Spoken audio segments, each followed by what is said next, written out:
Hello guys,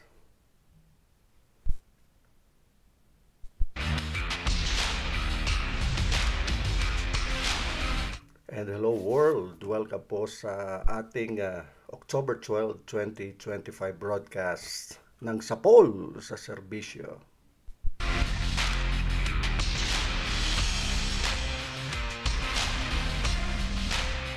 Ang number one radio show sa DWBL Radio na ngayon po ang isa po sa inaabangan na broadcast po sa Facebook Live at YouTube.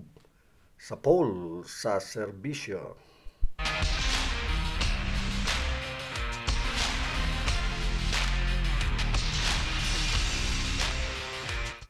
Ngayon po ay, of course, October 12, 2025 broadcast ng ating Sapol sa Serbisyo. It's 3 a.m. here in Denver. Actually po, nandito tayo sa Colorado Springs at 5 p.m. po ng hapon.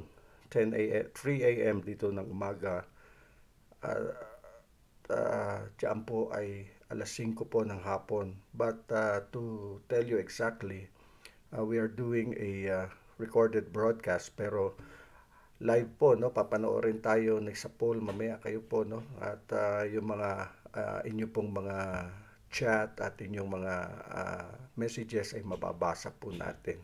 So ang Sapol sa Serbisyo po is the number one radio show in DWBL Radio, now being uh,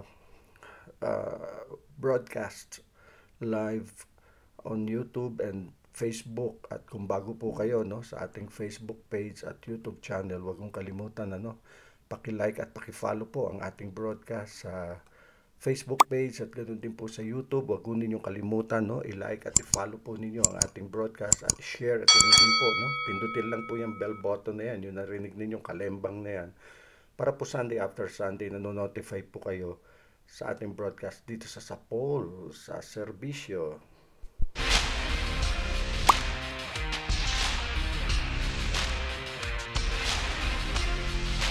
At this point po, no, maaring sabihin ninyo, teka Sapol, liwanag naman sa likod mo. Ayan po, makikita ninyo. Actually ho, yan yung bintana, no.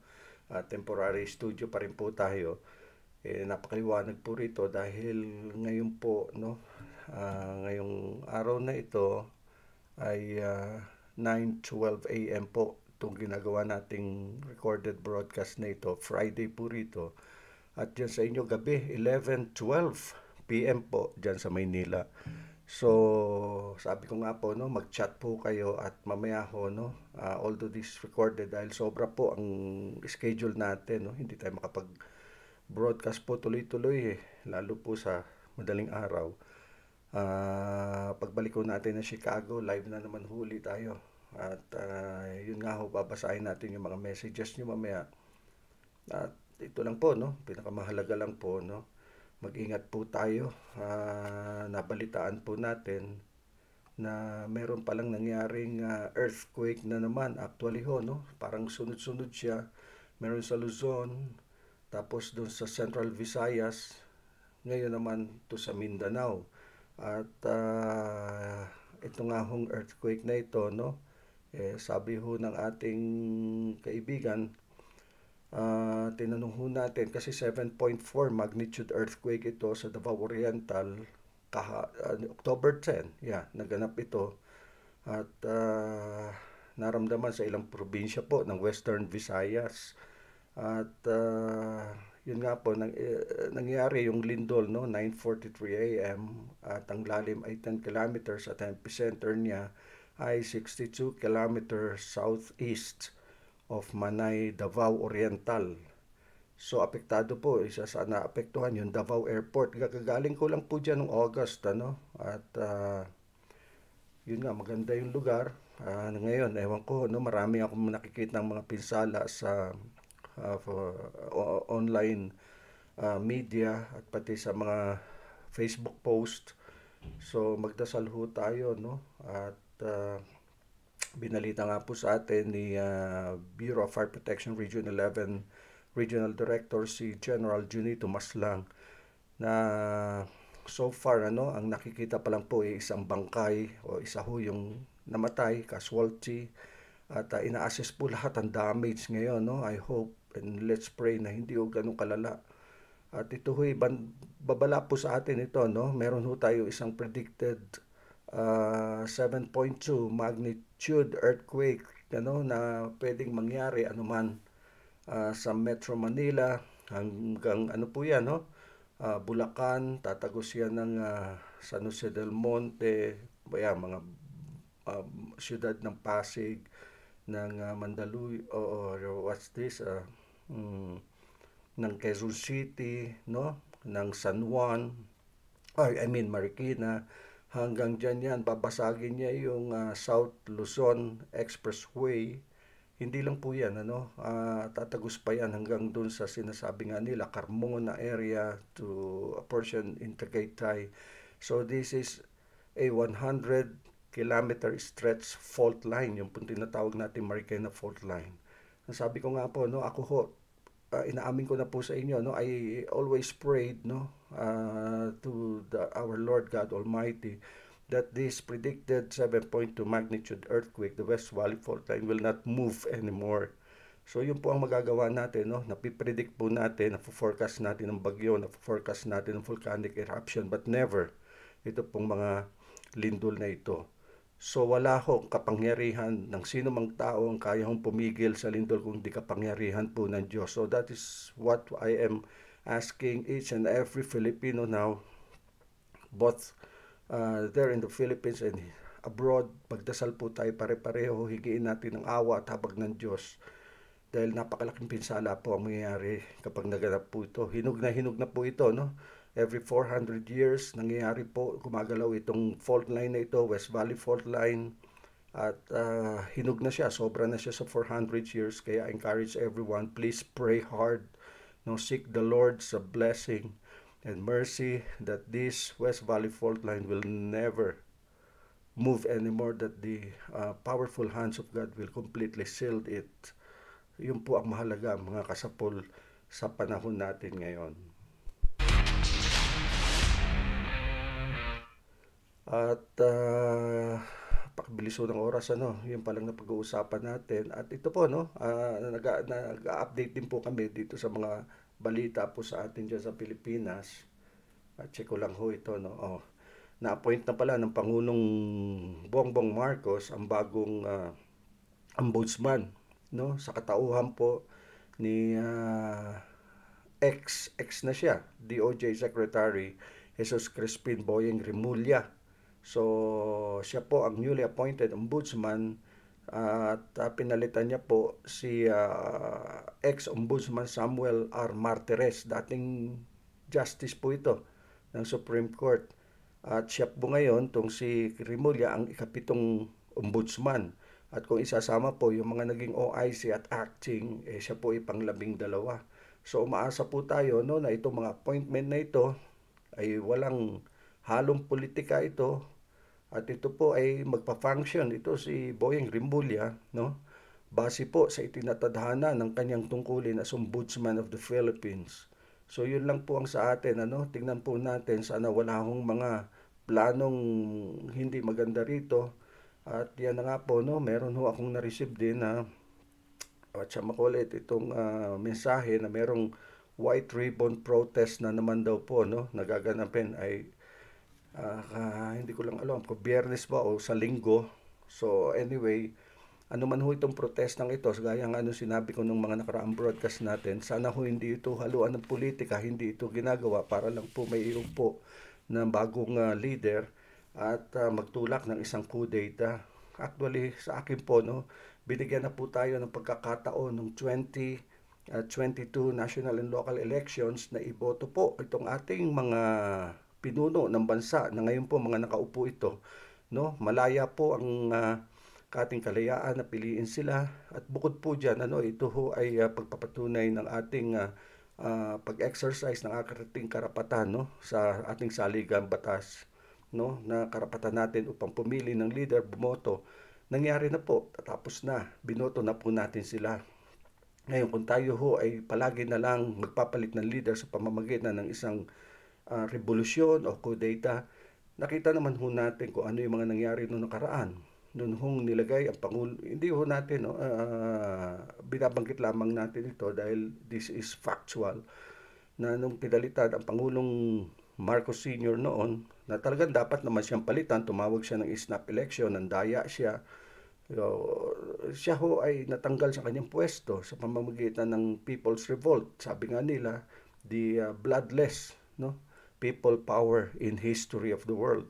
So nangyari po 'yon, pero nakita naman ho natin, in all fairness, no, naibalik ang demokrasya, ngunit nandun ho, naghari-harian naman yung mga kamag-anak incorporated. So, alam naman ho natin lahat ito. At nangyari din nung pagkatapos na patalsikin sa iskandalo ng mga sugal, no, ng ito rin, mga plunder cases din sa Estrada administration, pumalit ang Gloria Arroyo, na talaga naman nung katakot-takot din ang nangyari, mga anomalya. At yan na nga, pinagsisihan din ng taong bayan. At sabi nga, ano na ho, no? Pagod na tayo, no? Meron na tayong people power fatigue. So we were given the enough opportunity to select the best leaders. Pero yun na ho, mamaya pag-uusapan natin kung bakit nangyayari ito. Tayo ho may kasalanan nito. Tayo naman ngayon nangaangal uli. No, sisihin natin mga sarili natin.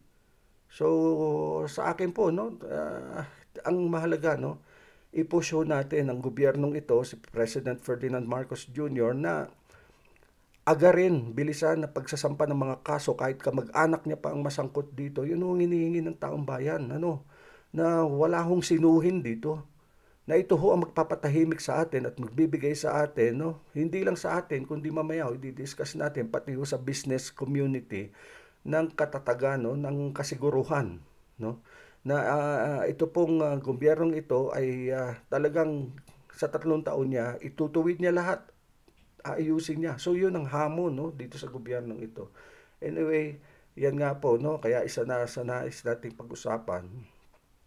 Although ito sabi nga binasura na, but pag-usapan natin kasi ho nanawagan ho si Senator Alan Peter Cayetano, no, kaya kamakailan lamang na mag-resign o magbitiw ang lahat ng opisyal ng gobyerno. Ito ho yung mga elective, no, na humarap sa isang snap election. Ito naman ho, no, bukod sa kudeta, kasi ho may mga retired police general na nangungumbinsi na po ngayon sa ating Armed Forces of the Philippines na magsagawa, no, bumuo ng mga grupo upang gawin itong panibagong kudeta. It's either pamunuan ito ng militar o maglagay ng panibagong pinuno. I don't believe this will help the nation. This will destroy us more as a nation. So dito po sa ginagawa hiniling ni Cayetano na snap election, ang tanong po ng tao, bakit daw? Dahil daw sabi niya kailangan daw po ng isang radical honesty at magkaroon tayo ng national reset button. So actually po, yan ang sinasabi ng Sapul palagi na. Talagang reset button tayo.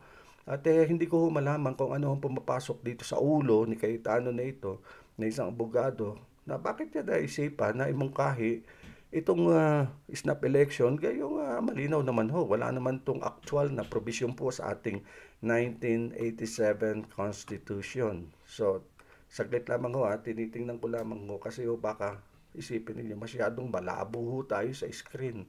So, let's continue, At hindi ho pinapahintulutan ng saligang batas po ng ating bansa itong pagtawag ng snap election na ito.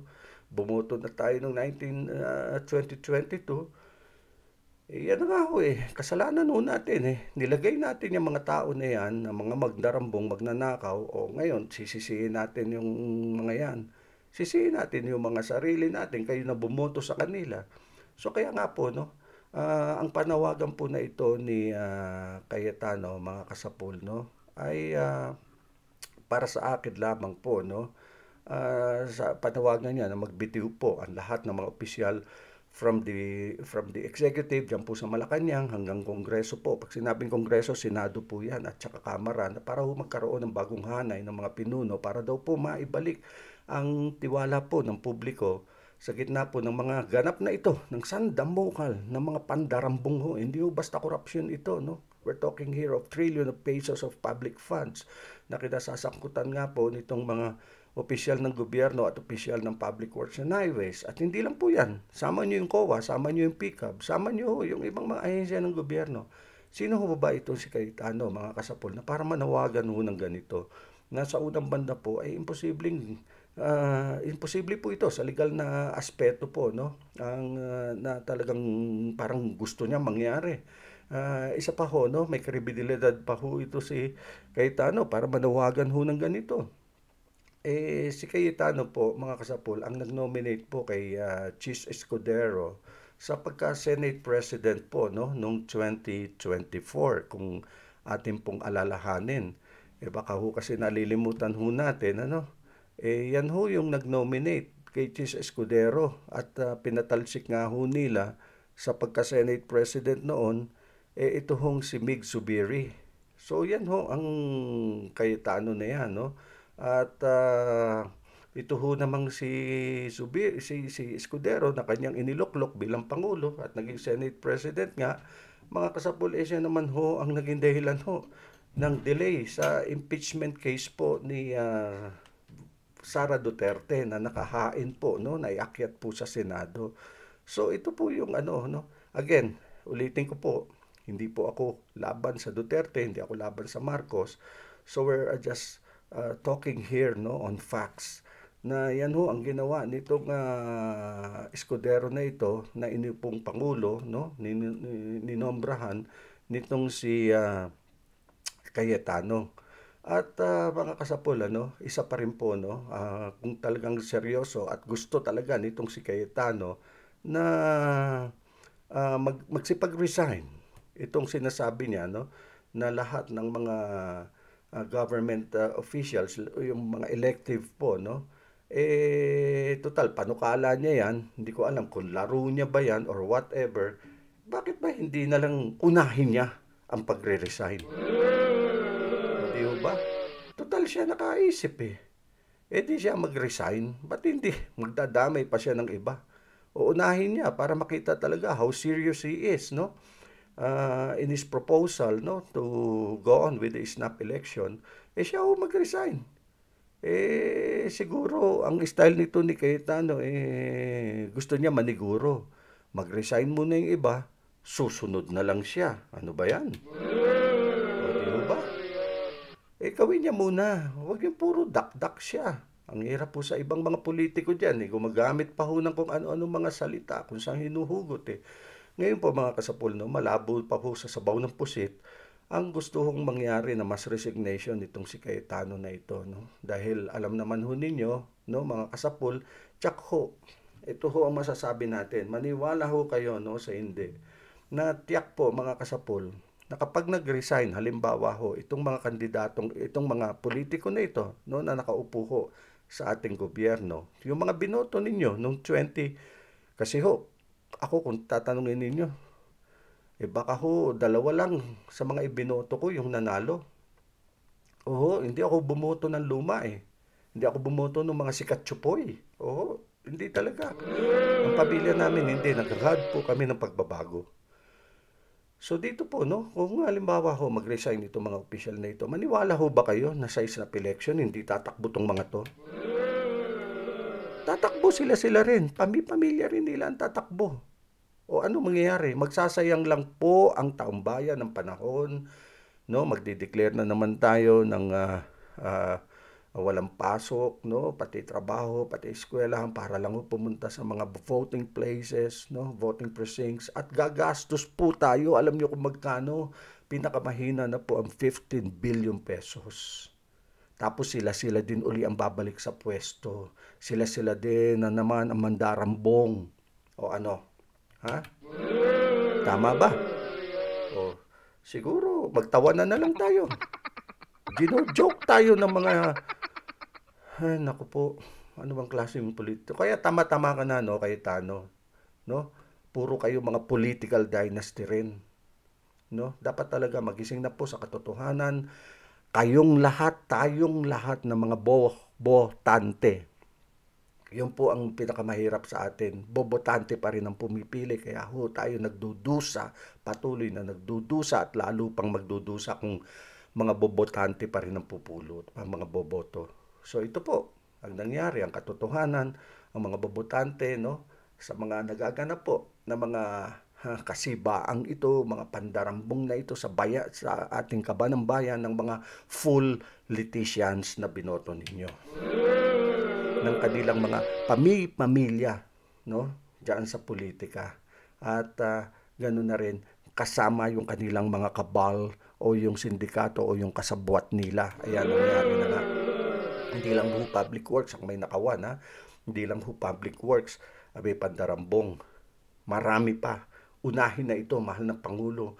Ha? Kasuhan nyo na. Ayan, ang importante. No? You have still time, Mr. President. Kaya ho, no?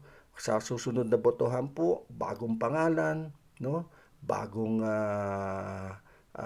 mga leader na may integridad, no? At kakayahang mamuno talaga ang ating iboto, no? So kasalanan po ninyo ito, no? Hindi ito kasalanan ng mga taong nilagay ninyo diyan, ng mga mandarambong, magnanakaw, manunuba, manggagancho, no? Kaya hubulok itong ating ang ating paggugobyerno. So kayo ho mga bumoto, mga bobotante, nandamay pa kayo ng ibang tao, yung mga matalinong bumoto at pumili ng mga bagong kandidato sa national and local positions. So, yan po ang katotohanan, masakit na katotohanan na kailangan sabihin po ni Sapul.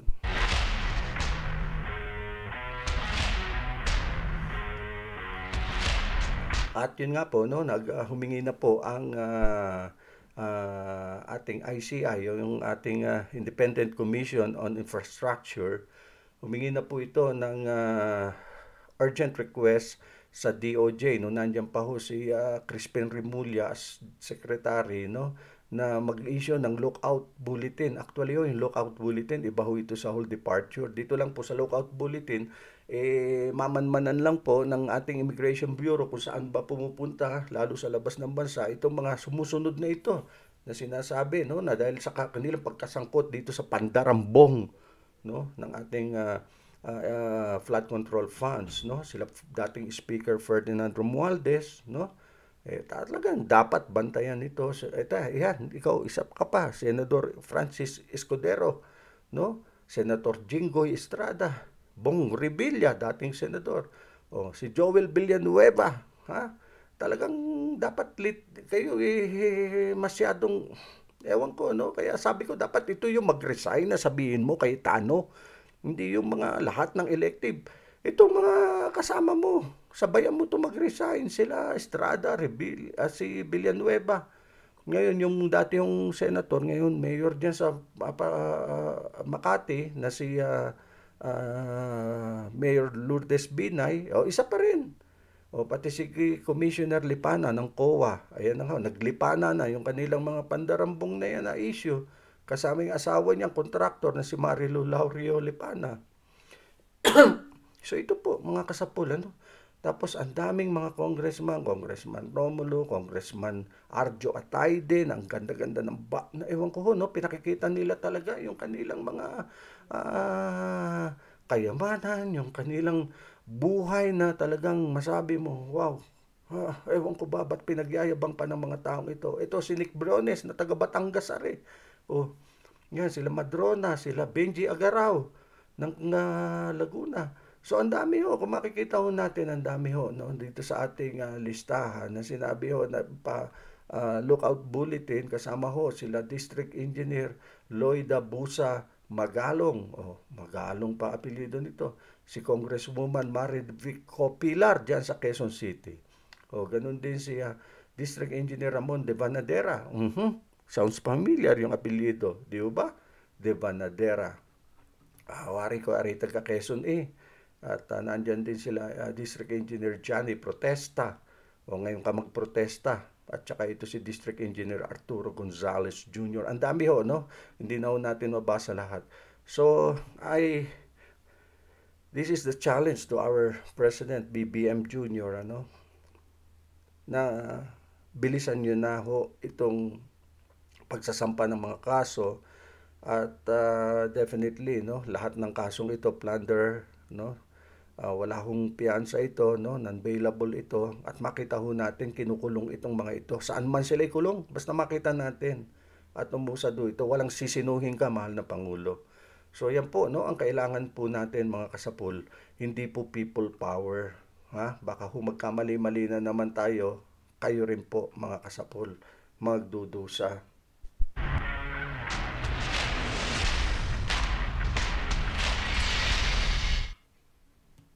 At ito pa rin po, no, isa pa rin sa nais nating pag-usapan, mga kasapul, ito hong hanggang saan na ba umabot po itong issue na ito ng ah, ah, sabi ko nga ho unabated corruption, no, sa ating bansa. Hindi na ho mapigil na korupsyon, na nakawan, na pandarambong, no, sa ating bansang Pilipinas. Hanggang saan na ba ito umabot? Yun po ang ating gustong alamin ho dito.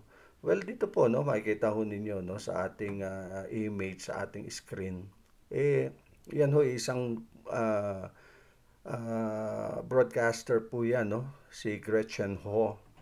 Hindi ho siya ang topic natin ngayon, kundi ito pong naganap po sa sa kanyang kamag-anak.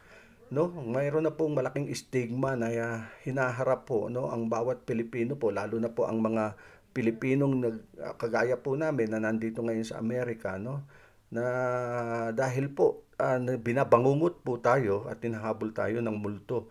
Halloween na nga pala nitong korupsyon na ito, no, sa ating gobyerno.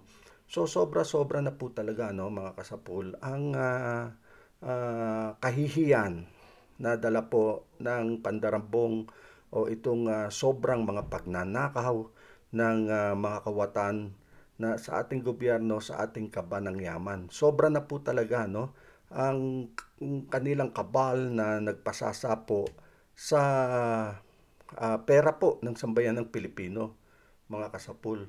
So yan po ang buong katotohanan, ano, na hindi ho natin may tatanggi. Kasi po, no, kasakasama na po nila, no, hindi lang po itong mga magnanakaw sa gobyerno, kasabay po yung mga kasabwat yung mga magnanakaw diyan sa ibang ahensya ng gobyerno kagaya ng Public Works and Highways, no, kasabwat yung lumalabas, kasabwat ang COA, kasabwat ang uh, uh, Philippine Contractors Accreditation Board, at marami pa hong ibang ahensya. So dito po makikita natin, no, kung paano pinagpapasasaan po ng mga Nepo kids, no? Sino ba 'yan? Ito po yung anak ng mga mandarambong, no? Mga pinagsasabing mga pinaginalaang mandarambong na ito, no? Na nandiyan pati mga pamilya na namumuhay ng sagana, no? Kapalit po ang kapigatian ng buhay ng madaming Pilipino. Sabi ko ho, binoto ninyo sila, pagtiyagaan ninyo sila. Oh, ngayon gusto ninyo people power, pupunta na naman tayo sa kalye, mag-iimbita na naman kayo. Gusto ninyo sumama pati yung mga middle class. Oh. Kaya nga po ito ho yung problema, nakakalungkot po ang katotohanan ng dala po ng lagim ng rampant, no, and unabated corruption in our government diyan po sa Pilipinas na sinapit po, no, ito nga po naging multo pa ito sa isang tahimik sana na nagpunta sa isang bansa para mamasyal siguro o magliwaliw na kapamilya po ng broadcast journalist na si Gretchen Ho, no, na ito po mga kasapul, no, nagpunta po itong kamag-anak niya sa Oslo, Norway po yan, no. At doon po sa airport, nakakalungkot po mga kasapul, no, na dahil siyempre kailangan niya ng, hindi ko alam, no, nalimutan ko, ano ba ang pera sa Norway, no? Wala ho akong idea kung ano ho yung pera sa Norway. But anyway, nagpunta po, no, merong foreign exchange center doon po sa may airport po sa Norway. At ito pong kamag-anak na ito ni Gretchen Ho, pinapalitan niya po yung kanyang $300. Definitely, no, sa Norway currency ito, no, kung ano po yung pera ng bansang Norway. So, pinapalitan po niya ito. Ang nangyari po, no, sabi po daw po ng babae doon sa counter, no, sa foreign exchange, ang sabi po doon sa kamag-anak ni Gretchen Ho, nakakalungkot ito, no? Nakaka-relate ako rito dahil nandito ako sa abroad. Ang sabi ho sa kanila, you came from the Philippines? We cannot exchange your dollars because of the corruption and money laundering in the Philippines. Utang na loob, mga kasapul. Nakuha niyo ho ba yon? Oho, ganun talaga. Anyway, saglit lang naman ho mga kasapul. Oh. Titingnan lang ho natin dahil medyo dumidilim daw ho. Saglit lang po ito mga kasapul. Saglit lang po.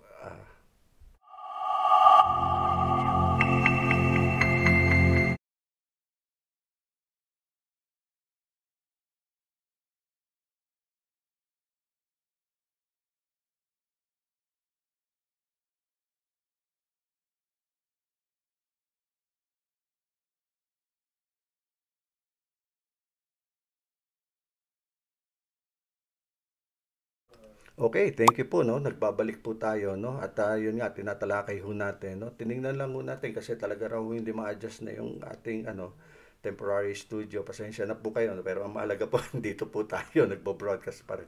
So yun nga po, no? Sabi nung babae doon sa counter, hindi namin papalitan yung pera mo. No? Sabi nung babae doon sa foreign exchange counter sa may Oslo Airport. Kasi yung pera mo, corruption. No? Galing sa money laundering sa Pilipinas yan. Utang na loob, ganun ho ang nangyari. Ang nangyayari ngayon dahil sa pandarambong pagwawalang hiya nitong mga ibinoto ninyong ito, kasabwat itong mga opisyal ng mga gobyerno natin, yan ho nangyayari. No? At ayaw ho nilang palitan yung pera, no? Sa paghihina lang peki po yung pera na $300, no? Mula po sa kamag-anak ni Gretchen ho. Kaya ho, mapapapur 10% ka ho talaga, no? Sa kawalangian talaga po na hanggang sa ibang bansa po, nadadamay po pati ang mga Pilipino. Kaya talagang kay horror. At ito ho, di sa loob po ng studio, pumasok po ang aking apo na nagbe-birthday po. Papakita ko sana sa inyo, hinila na po palabas. Ang aking apo na si Azrael Jane, na she is celebrating her fifth birthday today, October 10, 2025.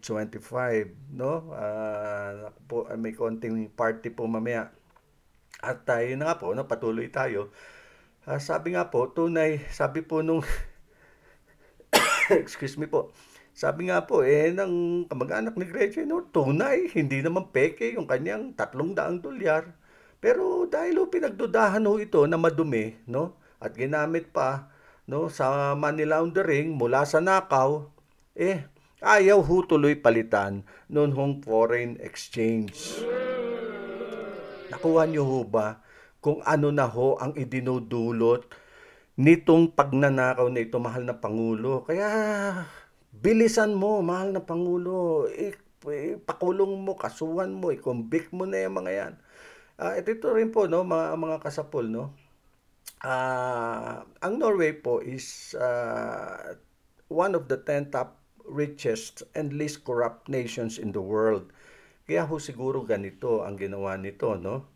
At isa pa ho, no, alam ho ba ninyo na ito hong malawakang korupsyon na ito sa ating bansa, mga kasapul, no?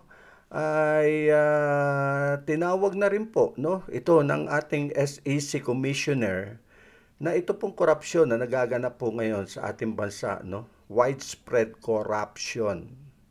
Tawag niya po rito sandata ng malawakang pagkasira ng yaman. Nagdulot na po ito sa ating bansa, no, ng 1.7 trillion pesos na pagbagsak po ng ating merkado. Sa loob lamang po ito ng 3 linggo, mga kasapul. So kaya po talaga, mapapahanip talaga tayo sa kawalang-hiyaang ito na ginawa po sa atin. So, umalis na po, no, ang mga umaalis po yung mga investor o mamumuhunan po, hindi po dahil po sa mahinang pundasyon ng ating gobyerno sa ating pang-ekonomiya, kung hindi po dahil po sa nakikita nilang mahinang integridad po ng ating gobyerno. Saglit po ulit, saglit lang.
Okay, nagbabalik po tayo, no? Pasensya na po kayo. Yan ho talaga ang nagkakaroon ng mga technical problem. Pagka ganito po, no, na talagang hindi ho tayo nandun sa ating original studio. Salamat po, no, sa inyong pagtiyaga, no, at nandiyan pa rin po kayo.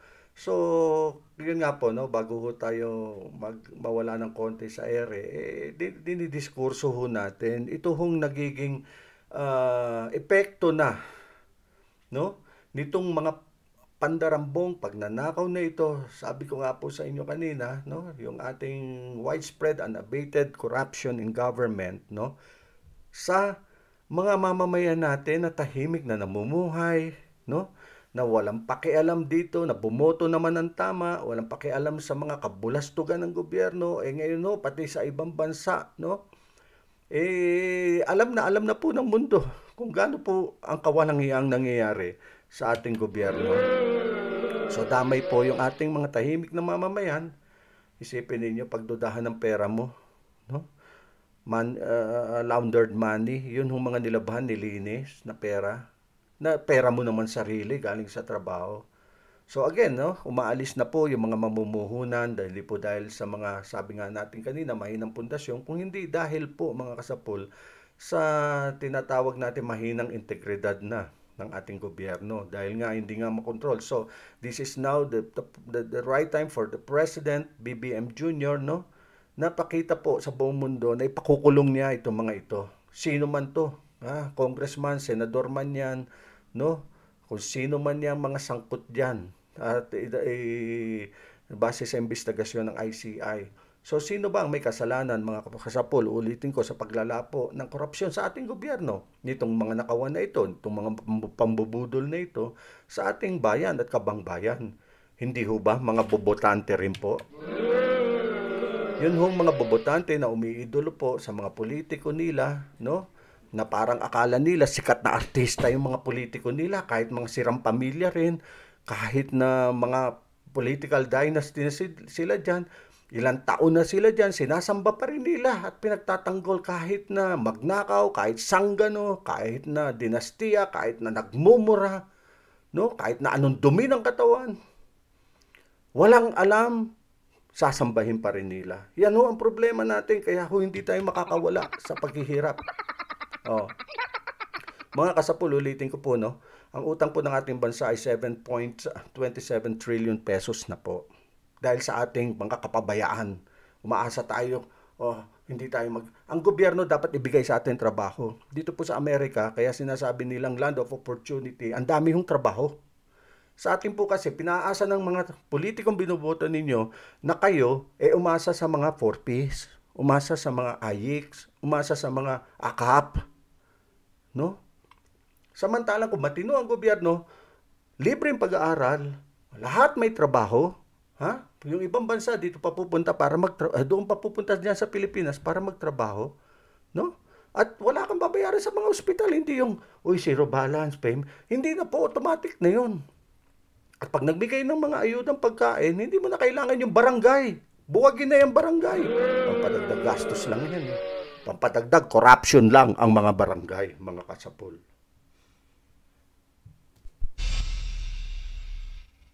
At yun nga po, no? 17.27 trillion na po ang utang ng ating bansa. Napakabilis po ng oras natin, no? At alam po ninyo, pag dinivide ninyo yan sa 110 million Filipino population, that will result to 157,000 pesos utang po ang bawat isang Pilipino. Yung pambuntis ngayon, hindi niya pa pinapanganak yan, may 157 million na utang na yan na ninakaw ng mga binoto ninyo, mga kasapul. At yun na nga po, kaya sabi ko sa inyo, no? Tama na ho yung pagboto-boto sa mga sikat na mga matatagal na sila dyan, pamilya na sila dyan sa gobyerno, yun ang gawin natin, no? Bibigyan na naman tayo ng pagkakataon sa 2028. Ay, mga kasapul, kasalanan din nating lahat ito. So mga bagong pangalan po ang nire-recommenda natin ng mga kandidato, no? Bagong pangalang kandidato ang inyong iboto, yun ang makikita ninyo, pag-aralan na ninyo, kilatisin na ninyo. na may mga integridad at kakayahang mamuno na hindi ho galing sa mga political dynasty. Madami ho yan sila. Mamili lang po tayo, no? Maaga pa ngayon pa lang, mamili na tayo. Tayo po, mga Pilipino po, nasa kamay po natin, no?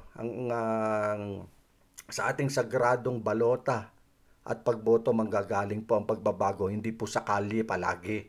Hindi po sa mga full politicians, no, ang kagalingan ng ating bansa, kundi nasa ating pong pagboto sa mga bagong leader po, bagong pangalan na may integridad. So yan po, mga kasapo lamang, no, sa ating mga isyong tinatalakay po ngayong araw na ito, October 12, 2025.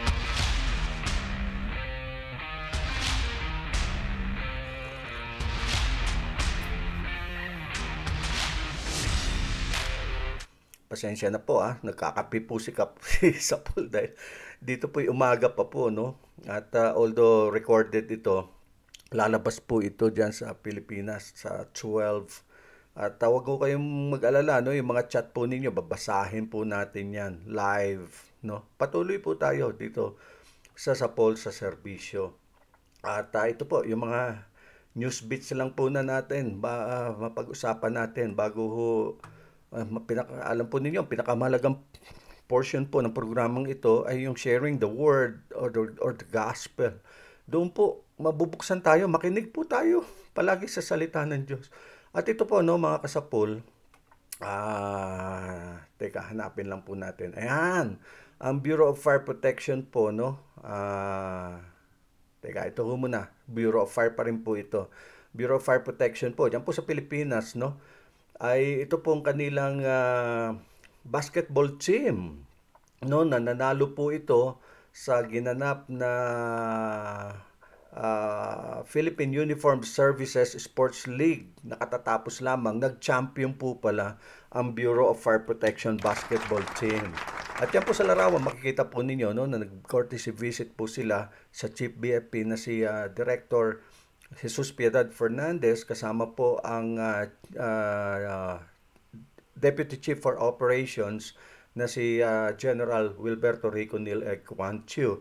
At naganap po yan October 8 sa tanggapan po ni General Fernandez diyan po sa BFP National Headquarters. At sabi nga po, ito pong tagumpay na ito ay nagpapakita po, no, na ang Bureau of Fire ay hindi lang po nagtatagumpay, no, sa kanilang public safety service, kundi pati po sa sportsmanship at teamwork. So again, congratulations po sa ating Bureau of Fire Protection. At naku, yan nga po, no.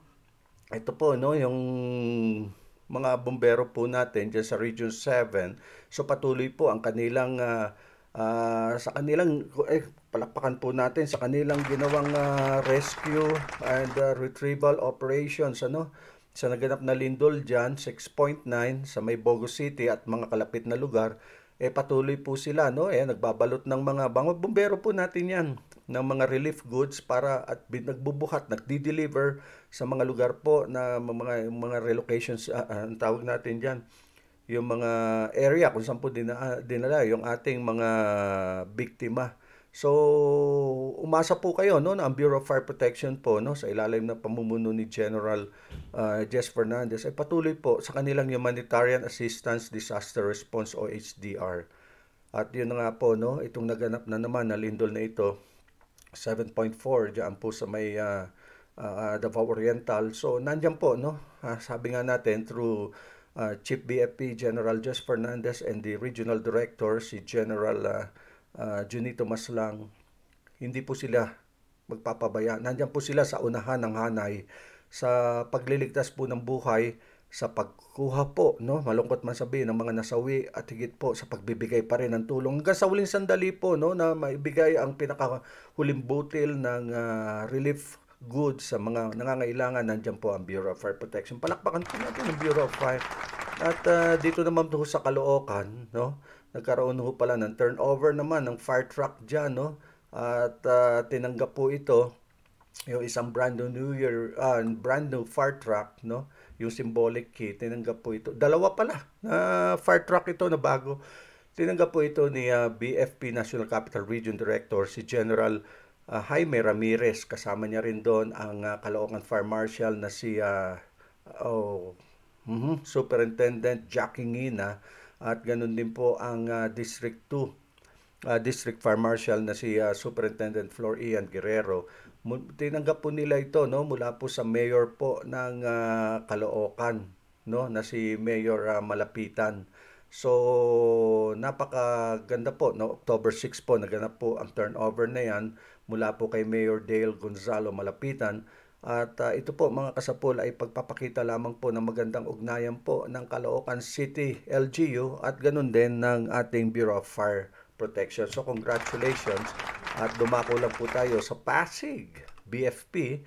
Yan po, no, makikita po na nandiyan po ang Pasig City Fire Marshal na si Superintendent Reynaldo D. Enoc, no, kasama ang ilang mga opisyal ng kanyang tanggapan na sila po ay humarap po, no, kay Mayor Vico Soto ng Pasig sa ginawa pong Peace and Order Council meeting sa temporary City Hall building at pinag-usapan po rito yung mga current priority, no, sa kanilang mga safety concerns kasama na yung earthquake. Ito tayo, napakaganda ito, preparedness measures, no, at ganun din yung mga ongoing response ng Pasig sa Cebu earthquake victims at siguro ito na tutulong pa din ito sa mga nasalanta dyan sa may Davao Oriental.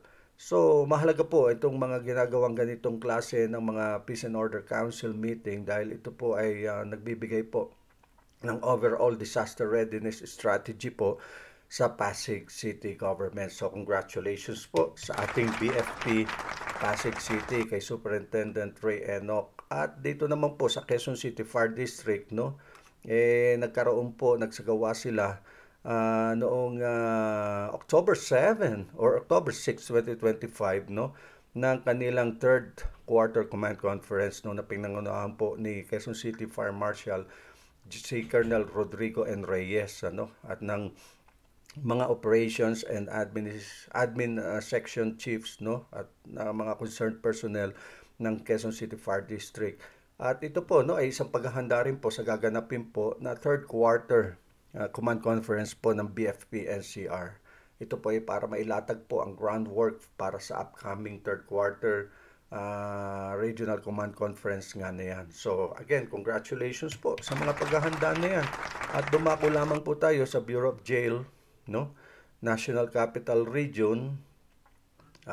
Diyan naman po, no, sa pamumuno po of course ni Regional Director si General Baby Noel Montalvo. Yan po, nasa gitna, makikita ninyo, no, nagko-conduct din po siya, no, sa kanyang mga troops inspection ng talk to troops, no, kasama na yung rank inspection.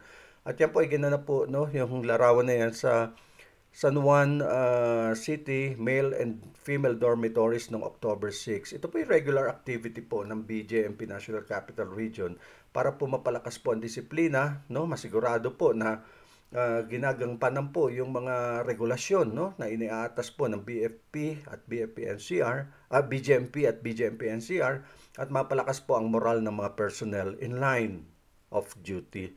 So, diyan po, no, sinamahan po siya ng mga warden po ng San Juan City Male and Female Dormitories na sila Chief Inspector Erico Llamazares at Senior Inspector Gemma Dignadice. So, again, no, napakaganda yung ganito, no, maganda yung nakakausap mo yung mga tao mo, nakikita mo at nalalaman mo yung mga concerns. Congratulations, General Baby Noel Montalvo. At isa na lamang po, dito tayo ho, sa Calabarzon ng Bureau of Fire Protection. Nagkaroon ho kasi ng mga promotion nung nakaraan lang, no, mga non-commissioned officers, no, at yung mga commissioned officers, yung mga mula po ng ranggong teniente hanggang koronel. So, kaya po, no, dito po makikita ninyo ang Regional Director ng BFP Calabarzon na si General Roy Roderick Aguto. Yung po nakaupo, no? Pinalilibutan po siya ng mga bagong promote na mga superintendent po. Ang equivalent niyan, lieutenant po sa ranggo ng pulis at military. Lieutenant Colonel. Nagbisita po sa kanyang tanggapan at ito po ay nagsilbi bilang isang pagkakataon po para sa mga opisyal na ito na ipahayag po ang kanilang pasasalamat at muli po ma-reaffirm ang kanilang mga dedikasyon, no, patungo po sa higit na pagtupad ng kanilang misyon, saving lives and property. At ganoon din rin po, no, sa kanilang bagong role bilang mga newly promoted officers of the Bureau of Fire Protection. So congratulations po mga kasapul.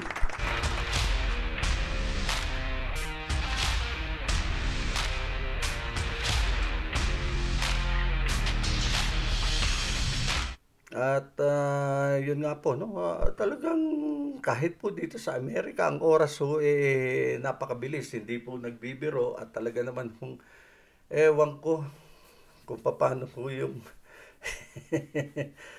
pag-inog ng mundo. Napakabilis po, no? Ngayon po ay October 12. So, ibig sabihin po tayo ay halos nasa kalagitnaan na po ng ating buwan ng Oktubre. So, October, November, December, ito po yung last quarter of the year. So, nandito po, no? Makikita ninyo dito sa 3 buwang ito, nandito yung Halloween. Actually, hindi Halloween eh. Dito kasi kaya nababanggit kong Halloween. Dito po sa Amerika, isa po na naging tradisyon, no? Lalo po sa mga villages. Actually, dito kasi halos lahat, no? Magaganda naman ng mga bahay. May kita ho ninyo sa kanilang lawn, yung front yard. Ang dami ho na mga, talaga hong sila natutuwa siguro, ginagastusan nila, no? Hindi lang life size eh. Over life size pa nga eh. Yun yung mga rebulto, no? Yung mga skeleton, yung mga monster, no? Umiilaw pa yung, sabi ko nga nung nakaraan, umiilaw pa yung mga gumagalaw, ha? Gumagalaw. Hindi lang siya estatwa na naka-display. So, mailaw siya sa gabi. Ang dami, no? Lalo yung mga carved pumpkins. Sa atin po, kalabasa eh. O, kami ho'y nag-pumpkin gathering nung one time. Naimbitahan kami. Pumunta kami sa pumpkin farm aside from the orchard. Yun hong namitas kami ng mga mansanas, no? May pinuntahan ho kami na pumpkin farm dito sa Colorado. May dala ho kaming malalaki na kalalaki eh. Hindi. Nako, sarap gatain. Sabi ko nga kako sa Pilipinas, ginagata ang namin eh. Dini kine-carve at dini-display yung mga orange pumpkins. Nakikita ho ba ninyo yun? So yun po, yun na nga yun. Sa atin di kalabasa. Allah, pag kaya naigata mo Ate Mel at nilagyan mo ng konting alamang, bagoong. Kung kasarap na eh. Tunay na. O, lalagyan mo pa ng daong malunggay. Ay, vitamina sa katawan eh. Sabi ko nga sa anak ko, siya ating lulutuin pagdating sa Chicago. At magaling sa iyo. Ay, naku mga kasapul. Masarap ang buhay ng Pilipino. Pinahirap lang. No, sabi nga, hindi ho talaga. No, dito po sa Amerika, yan po inaobserbahan ko na, no. Dito po, grabe ang pagproteksyon ng mga Amerikano sa kanilang mga forest, no. Yung mga lupa na may mga puno, no. Kahit saan ka ho pumunta ng estado o kahit saang syudad dito, no. Kasi dito different ilang states na bang, kaya nga United States, ang lalawak po ng lalaki ng bawat estado sa Amerika.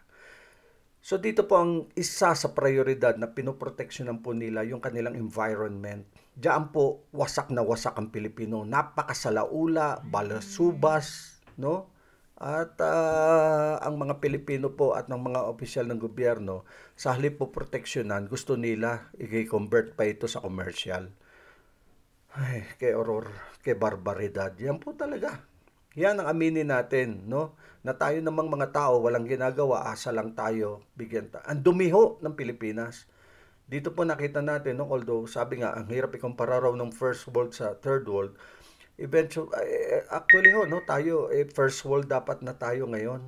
Kung matino po yung leader na binoboto ninyo, hindi na ho tayo nang mamalimos ng mga pera para pambili ng gamot, pampaospital, pampalibing. Hindi na rin ho tayo maraming standby. Dito, wala kang makita standby eh. Although there are some, yung masabi natin ng mga street dwellers, no? Pero hindi ho kasing dami dyan sa atin. Sobra ho. Napabayaan na tayo. Mayaman daw ho ang Pilipinas. Totoo, napakayaman po natin, no? When it comes to natural resources. Yung mga ibang bansa po like Saudi Arabia. Wag na ho yan. Yung, Qatar. wala akong kakayahang magtanim yan. Pero ngayon ho, ang Qatar po ay number one exporter po ng pinakamalalaking mga at magagandang bulaklak at pati mga gulay. Just imagine, no? Kaya magpakatino po kayo sa pagboto. Ayusin na ninyo. So dito po ganun, no? Makikita mo yung wildlife, nakikita ng apo ko. Dumadaan kami sa kalsada, nandun yung deer, lalabas, kumakain ng mga damo kung saan saan tabi-tabi dyan. Wow! Yung squirrel sa damukal po, nandun sa bintana mo, sa window shield, nandun, nakatingin sa'yo. Sa atin po, wala, sa laula. Ewan ko, magbago na po tayong lahat, no? Lalo po tayong mga botante, mga kasapul. Okay, bilis ng oras natin. At binabati po natin, no, ng happy birthday, of course, ang aking apo, the very cute and very intelligent, Asriel Jane Victor Navarez ng happy 5th birthday. So, happy birthday po, no, kay Asriel. At ganun din sa aking pamangkin, no, si Angelo Celestial at ang aking inaanak, Alfredo Cortez, na magse-celebrate ng kanilang birthday on October 13. At ganun din si Joseph Maristela, no?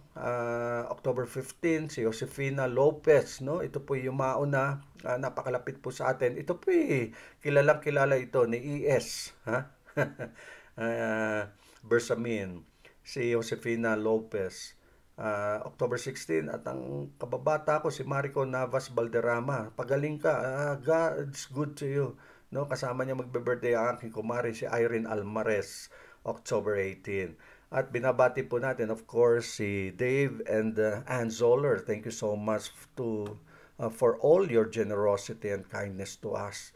And of course, Michael and Hazel Zoller.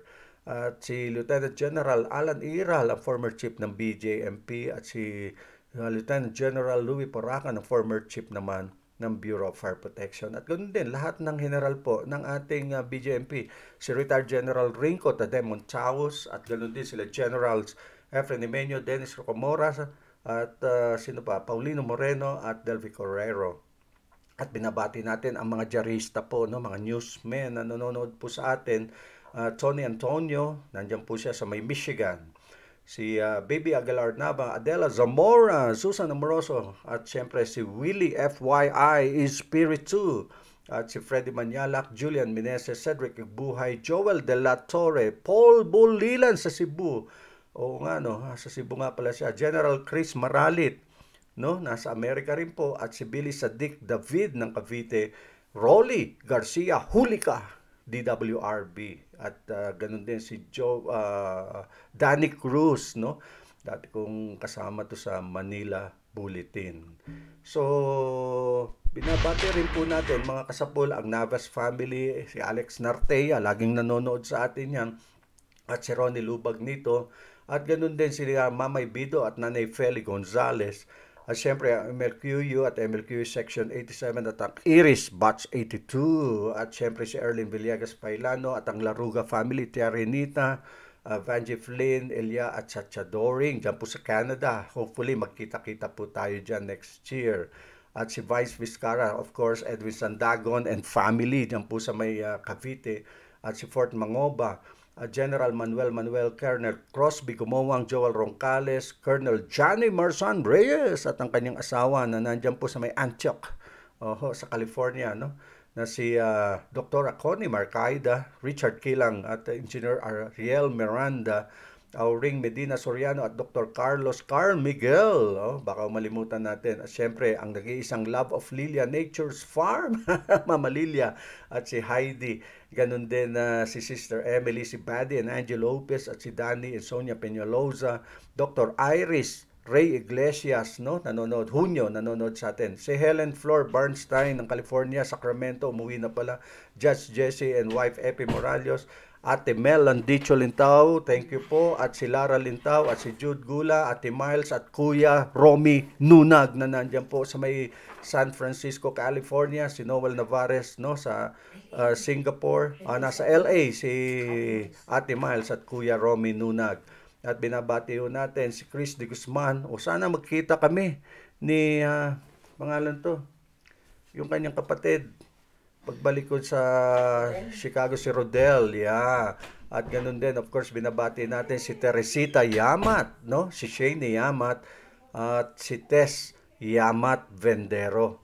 At siyempre, Samuel Francisco, Gabi Gabriel, Bernie Phony Bernal, at ganun din si Jojo Gapol, at si Gabi Gabriel. Bernie Gabriel, oo, magkakapatid po ito. Dol Marco, ha? Thank you, Ed Imperial. Ariel Galang, Bert Brondo, Noy Fausto ng GMA7, at si Arnie and Floor Mountain. Sabi ko dito kasi, inaalis yung T. Maan, ganun eh. Inaalis yung letter T. At ganun din, binabati natin, of course, si Colonel Aldwin Salazar, Colonel John Gary Lunas, at ganun din si Tito Ringor ng Philippine Embassy dyan po sa may Libya. Oo. At si Rolly Sibayan sa London, Raul Rosales, Arnel Mendoza, Jose Chua, Jumbathan at William Alcantara, at ganun din po kay Ma'am Grace Linsangan ng Team Jen Lin, at si Richard Nell, at ang PESA consultant na si General Ruben Biaris III, at ang kanyang anak na si Nabwa Councilor Ruben Biaris Guevara III, at si Pastor Ado, binabati po natin, Pastor Ado Bernardo, thank you, at si Minet, ayan, si Pastor Ado at si Minet. At binabati rin natin, of course, si paring Noli, at si Kuya Bong, at Yoli Garcia, binabati natin. At ganun din, binabati natin si Aimee Navarez at ang mga anak niya dyan po. Uy, magkikita raw kami ni Yanan from New Jersey. Hopefully, no, magkita tayo dyan sa may Chicago. At binati na natin si Angie, no, lahat ng mga at ganun din binabati natin, of course, si Superintendent Arvin Santos. At sino pa ba? Si Renante RJ Harubel, Jan Lucas, at Marjorie Mahusay. At si Richmond and Sheila Beltran, dyan sa Olympia, Washington, USA. At Vice Mayor Dan Ilaw at Councilor Ian Ilaw. At syempre yung mga artists natin, no, ito panahon ang imbita sa atin. Sila Freddy Luna Cruz, Jane De La Paz, Samson, Mike Villesa, Chris Paner, Argentina Morata, at Omar Subisor, at siyempre si Jason Cruz. So yan po mga kasapul, no? Baka may malimutan pa tayo, mamaya po siguro ating babatiin pa rin. At yun nga po, no? Sabi ko nga po, talagang sa kaganapan po, no, sa ating bansa, kailangan anchor natin, ang ating pananalig at pananampalataya po sa nag-iisang Panginoon Diyos.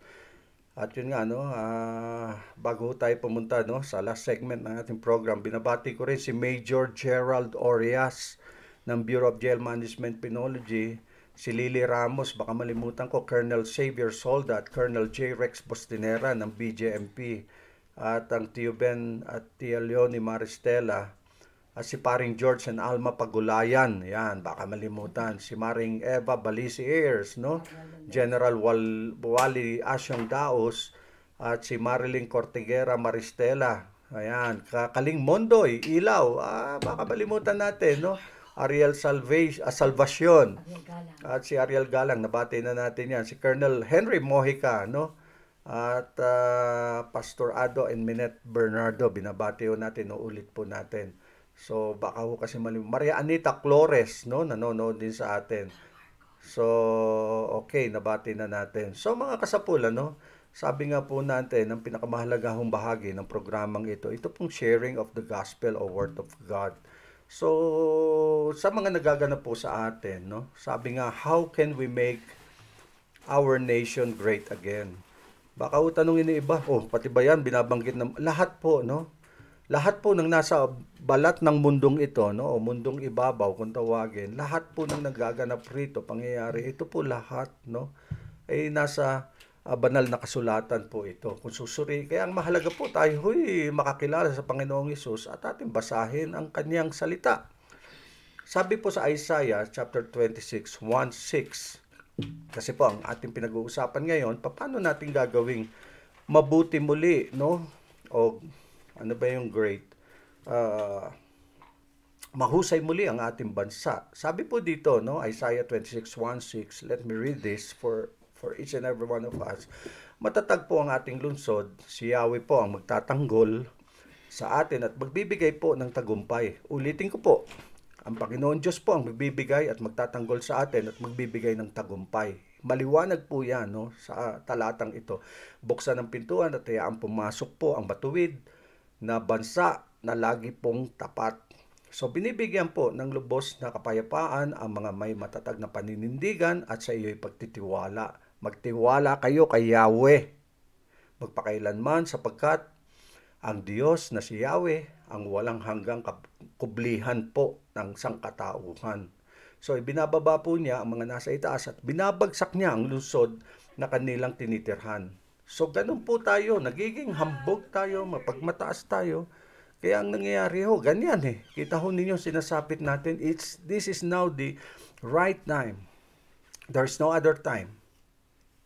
It is now, it is today, this is the right time for us, no, to go back to God, to seek God through our Lord Jesus Christ. Kaya binabagsak niya ang lungsod na kanilang tinitirhan hanggang maging alabok ang mga pader nito. Ito'y tinatapak-tapakan ng mga taong hinahamak at ginagawang tungtungan ng may hirap. So again, mga kasapul, napakahalaga po niya, no? Malinaw po kung tatanggapin po nating lahat tayo sa bayan ng Pilipino, ang ating bansa po ay matagal na pong nalilihis.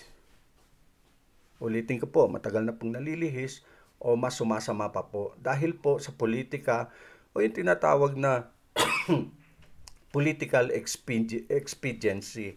Yan po yung ating problema, no? Mapagmataas na mga intelektual, ng mga namumuno, ng mga tao na ayaw ituwid, pinipilit ang mali. At isa pa pong dahilan, yung pong mga Kristiyanong walang pakialam. So kaya po itong pong programang ito, no, bilang isang mananampalataya ng Panginoong Hesus, no, isang Kristiyano, ibinabahagi po natin ito pang mabuksan ng ating mga isipan sa katotohanan. So maikukumpara po ang negatibong takbo po ng kultura na ito sa positibong imahe po ng ating ebanghelyo, no, ng ebanghelyo ng ating walang iba kundi ang Panginoong Hesus, na ginigiit niya po ang tunay na layunin at kapayapaan po ay nagmumula po sa pagtitiwala sa Diyos, hindi po sa pagtitiwala sa mga inihahalal ninyo sa gobyerno. Unahin po lagi natin ang Diyos bago tayo pumili ng mga pinuno. Si Prophet Isaiah po ay nagpaalala po sa Israel tungkol po sa kultura ng sangang daan. Yung pong tinatawag na crossroad, ano, na sa kanilang kinakaharap po. Mga kasapul, no, dito po pinakita po, natatahakin ba nila ang landas ng kalikuan o yung tinatawag na unrighteous road, kung saan po sinasamba doon ang mga ginto, kapangyarihan, karangalan, yun hong prestige ang tinutukoy po doon bilang idolo. O pipiliin ba nila ang landas ng katuwiran na hindi gaanong dinaraanan, kundi ito po ay kung saan dapat ipagdiwang po natin ang Diyos, no, sa ating kinalalagyan. So dito po nakikita natin na ito na po ang kalagayan ngayon ng Pilipinas. Mas pinipili po natin na tayo po ay dumaan sa landas ng kalikuan, yung pong unrighteous road. No? Na dito po sinasamba natin, hinahanap natin kayamanan, lahat tayo gusto maging mayaman, maging sakim. Mga tao sa gobyerno na tayo naman ho mga bumuboto, iniidolo naman natin itong mga leader natin. So maliwanag po ang sinasabi ng banal na kasulatan tungkol po sa kaganapan ng ating bansa ngayon. Ang Jerusalem po, nalunsod po ni David na nagtamasa po ng pabor sa Panginoon, pabor po ng ating Panginoon. At ngayon po, sa pamamagitan po ng ating Panginoong Kristo Jesus, tayo po ay mga mamamayan po ng lungsod ng Diyos. Ito po dapat Pilipinas, maging kanyang kaharian po ito, hindi po ito kaharian ng dyablo. Ang ating hari ng mga hari ay tumatawag po sa atin ngayon sa isang mataas na layunin. Sino po ba yung hari ng mga hari? Ang Panginoong Jesucristo. Tumatawag po siya sa atin ngayon, no? Sa isang dakilang layunin ng kapakumbabaan. Tama na po yung ating pagmamayabang. Debate tayo ng debate. Gusto natin si ganong leader, si ganong... Pagsama-sama po tayo sa pagpili, maging humble tayong lahat. No? At magkaroon tayo ng pananampalataya at katuwiran na tayo pong lahat ay manatiling tapat. We should keep the faith in our Lord Jesus Christ. Kapag ang ating puso po at isip ay nagtitiwala sa Diyos, nakakapagpasya po tayo ng tama. So ito po mga kasapul, ang panahon para po piliin na natin ng sambayan ng Pilipino ang landas ng katuwiran o yung righteousness na tinatawag, na binabanggit na ang mga mananampalataya po ay mga mamamayan po ng lungsod ng Diyos. Ito po yung kanyang kaharian. At tinatawag sa kapakumbabaan, ganun din po, tinatawag sa pananampalataya, tinatawag po sa righteousness o yung katuwiran.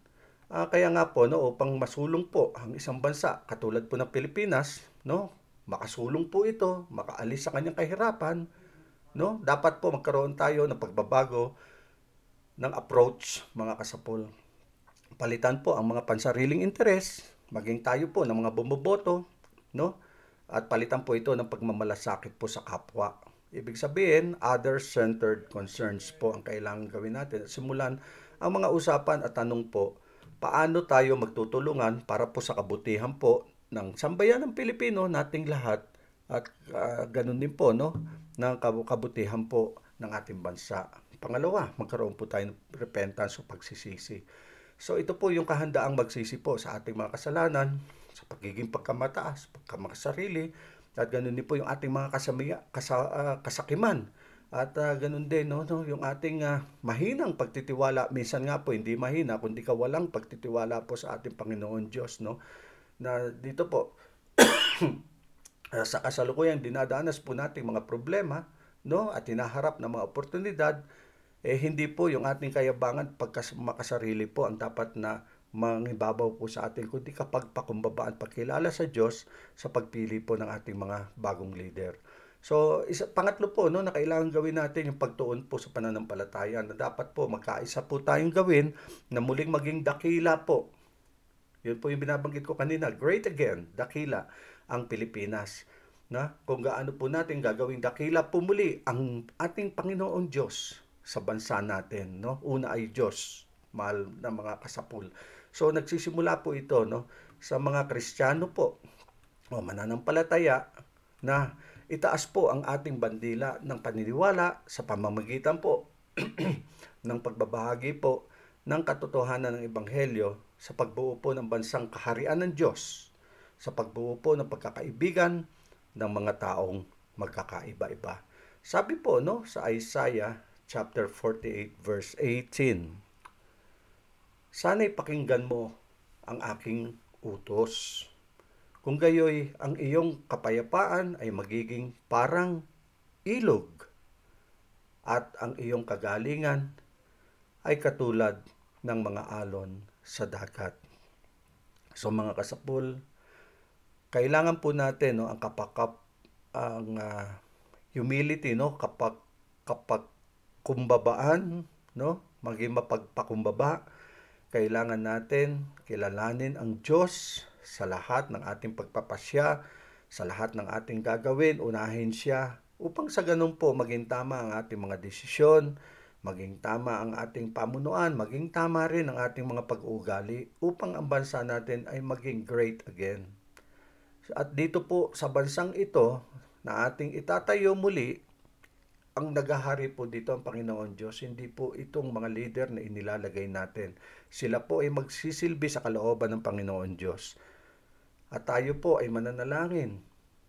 Amang nasa langit, hikayatin mo kaming makita ang aming pagmamataas, makita ang aming pagmamayabang, at ang pagbabaliwala namin sa iyo.